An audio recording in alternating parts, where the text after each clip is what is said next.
ഒന്നിച്ചെടുത്ത് വെക്കാനുള്ള സാമ്പത്തികമൊന്നും ഇല്ലാത്തതുകൊണ്ട് 10, 25, 50 അങ്ങനെയുള്ള സംഖ്യയായിട്ട് എടുക്കും. ഇന്ന് നമ്മുടെ ചാനലിലൂടെ നിങ്ങളെ പരിചയപ്പെടുത്താൻ പോകുന്നത് അഞ്ചൽ കരുങ്ങൂന്ന് സുരേഷ് ബാബു എന്ന് പറഞ്ഞൊരു ചേട്ടനെയാണ്.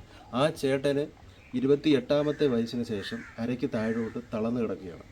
ആ ചേട്ടൻ്റെ ഉപജീവന മാർഗമായിട്ട് ആ ചേട്ടൻ വീട്ടിൽ വെച്ചിട്ട് കുടയും അതേപോലെ തന്നെ പേനയും നിർമ്മിച്ച് ഉപജീവന മാർഗം നയിച്ചുകൊണ്ടിരിക്കുകയാണ്. അപ്പോൾ ആ ഒരു ചേട്ടനെയാണ് ഇന്ന് നമ്മുടെ ചാനലിലൂടെ പരിചയപ്പെടുത്താൻ പോകുന്നത്. കൂടുതൽ വിശേഷങ്ങൾ എന്ന് പറഞ്ഞാൽ നമ്മുടെ ഉപജീവന മാർഗം എന്ന് പറയുന്നത് ഇത് ഈ 2 കാര്യങ്ങൾ ഉണ്ടാക്കി കൊടുക്കുന്ന പൈസ, അതുകൊണ്ടാണ് നമ്മുടെ ചെലവുകളും കാര്യങ്ങളും മരുന്നും കാര്യങ്ങളും എല്ലാം നടക്കുന്നത്. അമ്മയ്ക്ക് നമ്മൾ ഈ വീടിനകത്ത് കയറി വന്നിട്ടുണ്ട്. ചേട്ടന് ഈ റൂമിൽ ഇരിപ്പുണ്ട്. നമുക്ക് കാര്യങ്ങൾ ചോദിച്ച് മനസ്സിലാക്കാം. വാ.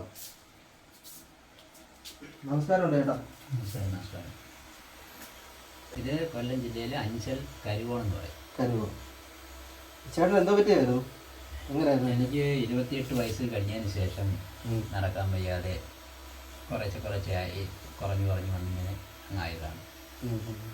മുമ്പ് എന്ത് ചെയ്തുകൊണ്ടിരിക്കുകയായിരുന്നു? മുമ്പ് കച്ചവടം ചെയ്തിട്ടുണ്ട്, കുട്ടികൾക്ക് ട്യൂഷൻ എടുക്കുകയും അങ്ങനെയൊക്കെ ചെയ്തുകൊണ്ടിരുന്നതാണ്. ഈ കച്ചവടം ചെയ്തുകൊണ്ടിരുന്നപ്പോഴാണ് നടക്കാൻ വയ്യാതായി കുറഞ്ഞു വന്നത്. വീട്ടിലാരൊക്കെയുണ്ട്? ഇവിടെ എൻ്റെ വീട്ടിൽ ഞാനും എൻ്റെ അമ്മയും മാത്രമേ ഉള്ളൂ. കല്യാണമൊന്നും കഴിച്ചിട്ടില്ല? ഇല്ല, കഴിച്ചിട്ടില്ല. ഈ ഉപജീവന മാർഗമാണോ ചേട്ടൻ്റെ? ഈ എന്തൊക്കെയായിരുന്നു ചെയ്യുന്നത്? ഞാൻ എൻ്റെ ഉപജീവന മാർഗമായിട്ട് ചെയ്യുന്നത് പേപ്പർ പേന ഉണ്ടാക്കാറുണ്ട്, പിന്നെ കുട 3 ഫോൾഡിൻ്റെ കുട ഉണ്ടാക്കി അത് നമ്മൾ കൊടുക്കാറുണ്ട്. ഇത് പിന്നെ പേനയാണ്. പേനയെന്ന് പറഞ്ഞാൽ ഇത് ഫുള്ള് റീഫില്ലർ മാത്രമേ ഉള്ളൂ ഇതിനകത്ത്, പ്ലാസ്റ്റിക്കായിട്ട്. ബാക്കിയെല്ലാം ഇത് ദ്രവിച്ചു പോകുന്ന സൈസ് പേപ്പർ മാത്രമാണ്. ഇതിൻ്റെ മൂട്ടിൽ നമ്മളൊരു വിത്ത് വെക്കും. അപ്പോൾ ഈ വിത്ത് വെച്ചേക്കുന്നത് കൊണ്ട് ഇത് നമ്മൾ ഒരു പ്രാവശ്യം ഉപയോഗിച്ച് കഴിഞ്ഞാൽ ഇത് കളഞ്ഞു കഴിഞ്ഞാൽ ഇത് വീണ്ടും ഇതിനകത്ത് ഒരു പ്ലാന്റ്, ഒരു ചെടി കിളിച്ചു വരും. അപ്പോൾ നമ്മൾ ഒരു പേന വാങ്ങിയാൽ ഒരു ചെടി. അതാണ് ഇതിൻ്റെ രീതി. അത് എങ്ങനെ ഇതിന്റെ റേറ്റ് ഒക്കെ വരുന്നത്? എങ്ങനെ കുടയ്ക്കും സ്വന്തമായിട്ട് ഉണ്ടാക്കുന്നില്ലേ? കുടയുടെ റേറ്റ് എന്ന് പറയുമ്പോൾ നമുക്ക് അതിൻ്റെ റേറ്റ് അങ്ങനെ പറയാൻ ഞങ്ങൾ ഒരു 100ഓളം പേരുണ്ട്. ഇതേപോലെ ചെയ്യുന്നത്? ഇതുപോലെ നമ്മുടെ ഒരു ഗ്രൂപ്പുണ്ട്. ആ ഗ്രൂപ്പിൽ ഒരു 100ഓളം പേരുണ്ട്. അവര് എല്ലാവരും പല സ്ഥലങ്ങളിൽ നിന്നാണ് മെറ്റീരിയൽസ് എടുക്കുന്നത്.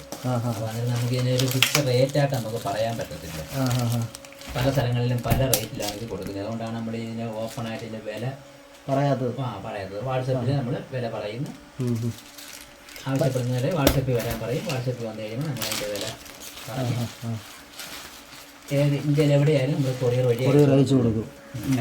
ഇപ്പോൾ മഴ സീസണൊക്കെയാണ്. എന്നിട്ടും ഇപ്പം നമുക്ക് കുറേശ്ശെ കുട എടുത്ത് വെച്ചാണ് നമ്മൾ വിൽക്കുന്നത്, ഇത് ഉണ്ടാക്കി കൊടുക്കുന്നത്. കാര്യം അത് ചെയ്ത് കൊടുത്തതിന് ശേഷം പിന്നെയാണ് നമ്മൾ അടുത്തെടുക്കുന്നത്.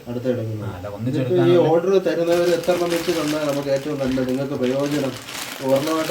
ഒരെണ്ണമായിട്ട് തരുന്നവരുണ്ട്, വീട്ടിൽ ഉപയോഗിക്കാൻ വേണ്ടി ഒരെണ്ണമായിട്ട് തരുന്നവരുണ്ട്.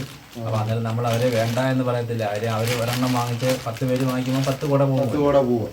അങ്ങനെ അതുകൊണ്ട് കൊറിയറൊക്കെ അയക്കുന്നത് എങ്ങനെയാണ്? കൊറിയർ നമ്മൾ മറ്റു പരസഹായം വെച്ചാണ് അയക്കുന്നത്. നമുക്ക് കൊണ്ടുപോയി അയക്കാൻ പറ്റത്തില്ലല്ലോ. മറ്റുള്ള ആൾക്കാരെ സഹായം തേടിയാണ് നമ്മളിത് കൊറിയറൊക്കെ അയക്കുന്നത്. ചേട്ടൻ എന്തോ പറയാനുള്ളത്? നമ്മൾ ഹെൽപ്പ് ഇത്രയും അമ്മയ്ക്ക് 80 വയസ്സുണ്ട്.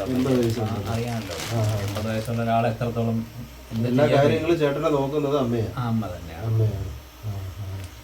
അപ്പം ഇത് കാണുന്നവര് അതിൻ്റെ ആയിട്ടുള്ള രീതിയിലുള്ള സഹായം ചെയ്യുകയാണെന്നുണ്ടെങ്കിൽ ചേട്ടൻ്റെ ഗൂഗിൾ പേ ഒക്കെ ഇല്ലേ? ഗൂഗിൾ പേ അക്കൗണ്ട് എന്തെങ്കിലും കുട വാങ്ങിച്ചും ഒക്കെ സഹായിക്കുകയാണെന്നുണ്ടെങ്കിൽ നമുക്ക് വളരെ ഉപകാരമായിരിക്കും. ഈ പേനയുടെ രീതി എങ്ങനെയായിരുന്നു സംഭവം? ഈ പേന എന്ന് പറയുമ്പോൾ നമ്മളിത് കൊടുക്കുന്നത് പ്ലെയിനായിട്ട് കൊടുക്കും. അത് കഴിഞ്ഞാൽ പിന്നെ നമ്മൾ കൊടുക്കുക എന്ന് പറയുന്നത് ഇതിനകത്ത് നമ്മൾ ഇപ്പോൾ കുട്ടികളുടെ ബർത്ത്ഡേ ഉണ്ട്, സ്കൂളിൽ പോകുന്ന കുട്ടികൾക്കുള്ള ഫോട്ടോ, പിന്നെ ഹൗസ് വാമിങ്, അങ്ങനെ മറ്റേ പാർട്ടി പരിപാടികൾ എന്തുണ്ടെങ്കിലും അതിൻ്റെ സ്റ്റിക്കർ, കമ്പനിയുടെ ലോഗോ എല്ലാം സ്റ്റിക്കർ ചെയ്ത് നമ്മൾ അതിൻ്റെ പരസ്യമായിട്ടുള്ള രീതിയിലും ഇത് കൊടുക്കാറുണ്ട്. അത് ഇന്ത്യയിൽ എവിടെയും നമ്മൾ കൊറിയർ വഴി അയച്ചു കൊടുക്കാറുണ്ട്.